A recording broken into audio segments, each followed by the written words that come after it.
A dwelling unit is generally defined as a space designed for residential occupancy, such as a house, apartment, or similar structure used for living, sleeping, cooking, and sanitation. A college dormitory is a building or part of a building that provides sleeping and living accommodations for students. A hotel or motel is a building that provides short-term lodging to transient guests. GFCI, ground fault circuit interrupter, protection is required in bathrooms, kitchens, and outdoor receptacles in both college dormitories and hotel/motels, as these areas are typically prone to water and moisture. The application of AFCI, arc fault circuit interrupter, protection in living areas and bedrooms is not explicitly addressed in the National Electrical Code (NEC) for college dormitories or hotels/motels.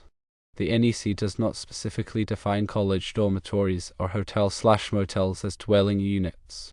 However, many jurisdictions may interpret these spaces as dwelling units for the purpose of applying GFCI and AFCI requirements. This interpretation can vary depending on the specific jurisdiction's building codes and enforcement practices. To avoid any potential compliance issues, it is advisable to consult with the local building code authority or electrical inspector to determine the specific requirements for GFCI and AFCI protection in college dormitories and hotels/motels in the jurisdiction where the project is located. Additionally, it is good practice to follow the recommendations of the NEC and other applicable standards, such as the International Fire Code (IFC). Consider the requirements for ground fault circuit interrupter protection. Ground fault circuit interrupters are crucial safety devices designed to protect individuals from electrical shock. They work by monitoring the current flowing in a circuit and quickly disconnecting the power if a ground fault is detected. This happens when current leaks outside the normal conductive pathway, such as through a person. The NEC mandates GFCI protection in various locations, particularly where water and electricity may come into contact. For bathrooms, all 125 volts, 15 amps and 20 amps receptacles must have GFCI protection. This includes receptacles near sinks, bathtubs, and showers. In kitchens, GFCI protection is required for receptacles serving countertop surfaces. This requirement aims to prevent shocks from faulty appliances or water spills near electrical outlets. Outdoor receptacles also require GFCI protection to safeguard against moisture and environmental factors.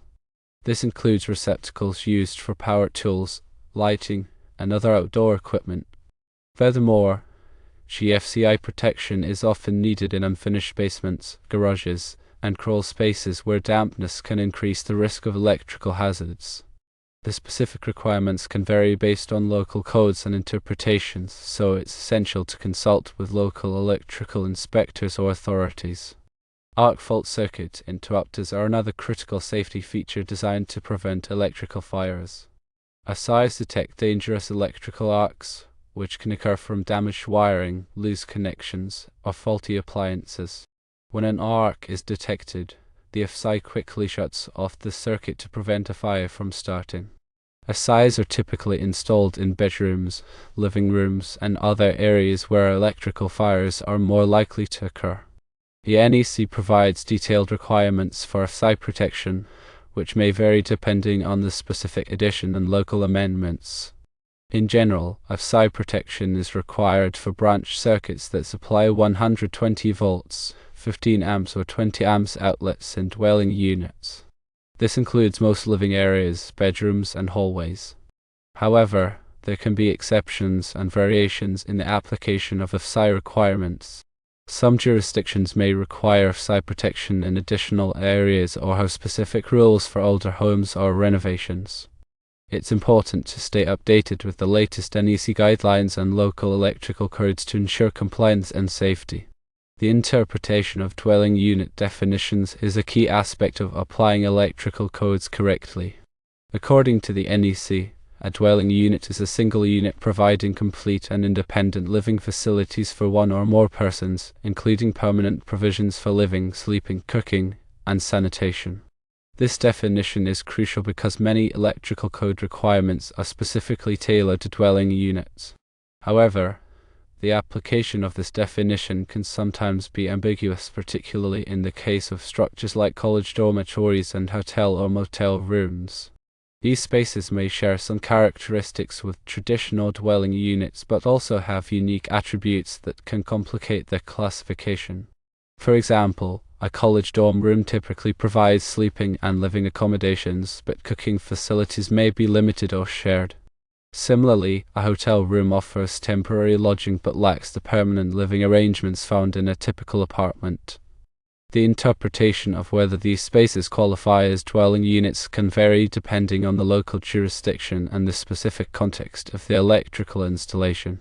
Some jurisdictions may consider dorm rooms and hotel rooms as dwelling units for certain purposes, such as applying GFCI and AFCI protection requirements, while others may not.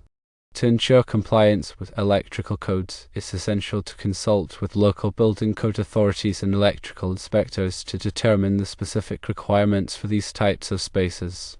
Understanding the definition and interpretation of dwelling units is crucial for ensuring electrical safety and code compliance in various types of buildings. In applying GFCI and AFCI requirements, several factors must be carefully considered to ensure safety and compliance with the electrical codes. Firstly, it's essential to identify the specific locations where GFCI protection is mandated.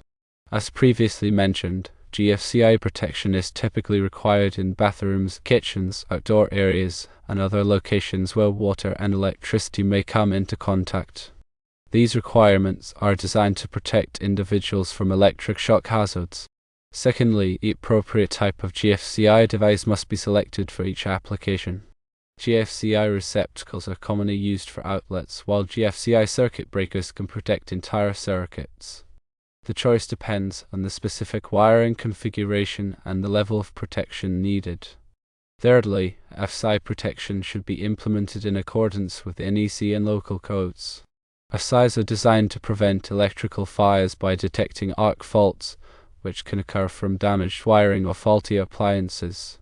The NEC typically requires AFCI protection in bedrooms, living rooms, and other areas where electrical fires are more likely to occur. However, the specific requirements can vary depending on the jurisdiction and the edition of the NEC being enforced. Furthermore, it's important to ensure that GFCI and AFCI devices are properly installed and tested.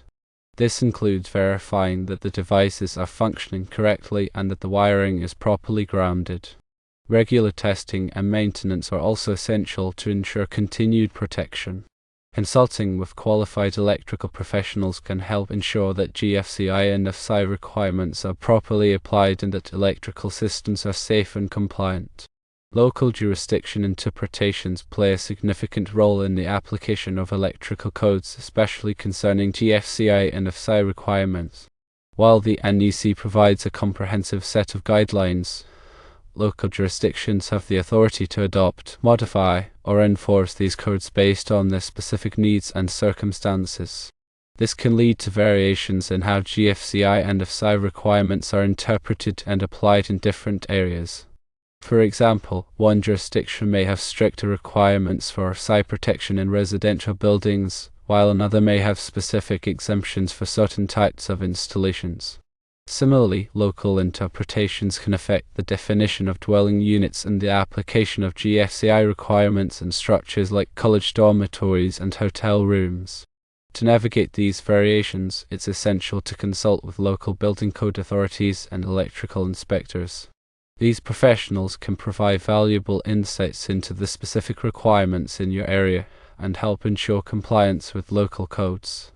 Additionally, it's important to stay updated with any amendments or interpretations issued by the local jurisdiction. Many jurisdictions publish regular updates to their electrical codes and provide guidance on how to comply with the latest requirements. By understanding and adhering to local jurisdiction interpretations, you can avoid potential code violations and ensure the safety of electrical installations. Compliance with the NEC and other applicable standards is crucial for ensuring electrical safety and preventing hazards. The NEC is a widely recognized standard that provides detailed requirements for electrical installations, covering everything from wiring methods to overcurrent protection. Compliance with the NEC helps minimize the risk of electrical shocks, fires, and other hazards. In addition to the NEC, other applicable standards, such as those published by the International Fire Code (IFC) and the National Fire Protection Association (NFPA), may also apply. These standards provide guidance on fire safety, emergency systems, and other related topics. To ensure compliance, it's essential to stay updated with the latest editions of these standards and to follow their recommendations carefully. This includes using approved materials and equipment, following proper installation practices, and conducting regular inspections and maintenance. Consulting with qualified electrical professionals can help ensure that electrical installations comply with all applicable standards and that they are safe and reliable. Staying informed about changes in electrical codes and standards is essential for electrical professionals and anyone involved in electrical installations. Electrical codes and standards are regularly updated to reflect new technologies, safety concerns, and best practices. The NEC, for example, is typically revised every 3 years, with each edition incorporating numerous changes and updates. These changes can impact various aspects of electrical installations, including wiring methods, grounding requirements, overcurrent protection, and GFCI and AFCI requirements. To stay informed, it's important to subscribe to industry publications, attend training courses, and participate in professional organizations. Many organizations offer resources and educational programs to help electrical professionals stay up to date with the latest codes and standards. Additionally, it's helpful to follow the activities of code-making panels and participate in the code development process. This allows you to provide input on proposed changes and to stay informed about the rationale behind code requirements. By staying informed about changes in electrical codes and standards, you can ensure that your electrical installations are safe, compliant, and up to date with the latest industry practices. Consulting with local building code authorities and electrical inspectors is a critical step in ensuring compliance with electrical codes and standards.